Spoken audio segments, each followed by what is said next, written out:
Tervist! Tõenäoliselt oleme me kõik juba tehisintellektiga natuke tutvust teinud, eks ole? Aga küsimus on, kas me ka päriselt kasutame ära kõike, mida seal pakkuda on? Täna räägimegi loo ühest kasutajast, kes liikus sellest tavalisest vestlusaknast palju kaugemale ja ehitas endale täiesti isikliku AI tööriistakasti. Ja see muutis täielikult tema töö- ja õppimisharjamusi. Vaatamegi, kuidas ta täpselt seda tegi. Ja just see ongi, teate, see põhiküsimus. Enamik meist on AI-d proovinud, aga kas me kasutame seda maksimaalselt või kraabime ainult pealispinda? See kasutaja avastas, et tegelik väärtus peitub palju sügavamal kui esialgne vestlusaken. Okei, alustame algusest. Esimene samm, kuidas minna kaugemale sellest tavalisest vestluspotist. See on lugu sellest, kuidas täiesti tavaline ChatGPT kasutus arenes millekski hoopis võimsamaks ja kõik algas punktist, mis on meile kõigile väga tuttav. Ja vaadake seda muutust. Vasakul on see, kust enamik meist alustab, lihtsalt üks vestlusaken, ja paremal see on juba midagi hoopis muud. See on isiklik tööriistakast. See on liikumine passiivsest küsimisest aktiivse loomiseni, juhuslikust kasutamisest täiesti teadliku ja sihipärase rakendamiseni. Loomulikult, esimene tööriist oli ChatGPT, aga, ja see on oluline, point polnud tööriistas endas. Point oli sellest taipamises, et selle tõeline väärtus tuleb välja alles siis, kui sa hakkad seda targemalt kasutama, mitte lihtsalt suvalisi küsimusi esitama. Ja siit läheb asi eriti huvitavaks. Enam ei küsitud lihtsalt suvalisi küsimusi. Ei, nüüd loodi juba spetsiaalsed assistendid kindlate ülesannete jaoks. Genereeriti tekste kindva jaoks, tehti pilte. Jääsi detail siin, lemmikstiiliks sai värviraamat. See on ju suurepärane näide sellest, kui isiklikuks ja loominguliseks selle asjaga tegelikult minna saab. Okei, teine etapp. Mis siis juhtub, kui sa võtad need uued oskused ja viid need töökeskkonda?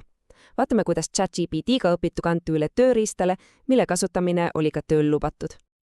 Ja siin tuleb mängu Copilot. Ja see ongi see geniaalne osa.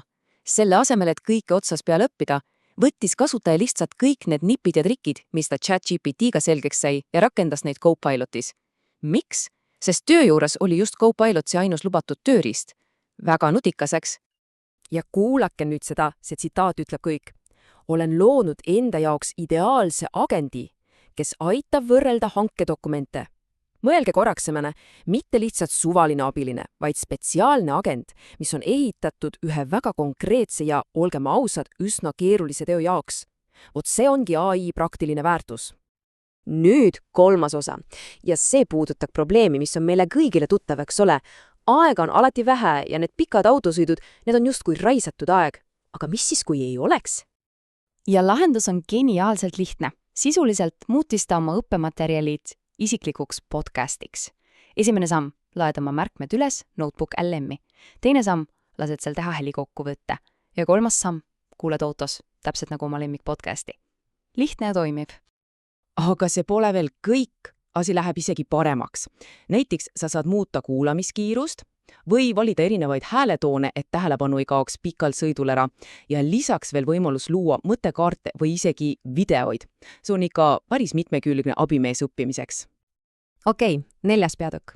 Lõpetuseks vaatame paari sellist profitööriista.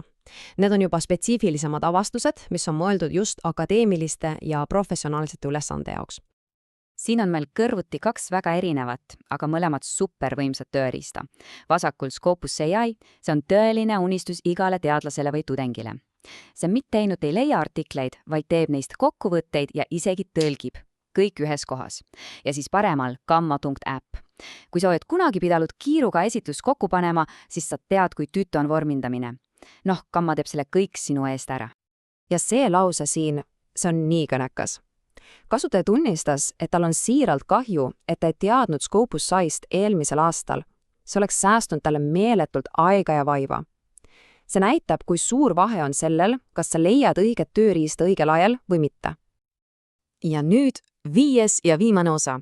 Mis on siis kogu selle loo suurim õppetund, mida me siit kaasa peaksime võtma? Ja see on tegelikult see kõige olulisem mõte. Asi pole selles, et leida see üks ja ainus täiuslik tehisintellekt. Ei. Asi on selles, et sa ehitad endale isikliku tööriistakasti. Erinevad tööriistad erinevate ülesannete jaoks. Täpselt nagu hea meister ei kasuta ainult haamrit, eks ole? ja selle küsimusega ma teid jätangi. Loodan, et see lugu pakkus natuke inspiratsiooni.